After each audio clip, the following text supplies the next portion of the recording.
سال 2020 طور بسیاری ها فکر میکنند چندان سال بد نبود. سال 2016 از این بدتر بوده است. حداقل از نگاه گرمایشی سراسری. نشانداد پیشکی سازمان جهانی متئورولوژی معین کرده است که سال 2020 دومین سال گرمترین بوده است.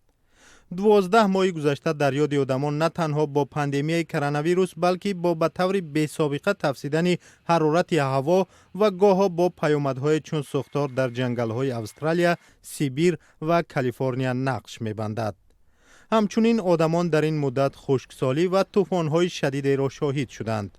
حرارت آب هم در 80% اقیانوس جهان از معیار بیشتر بود. این هم به تاکید هواسنجان نتیجه گرمایش سرتاسری در جهان بود.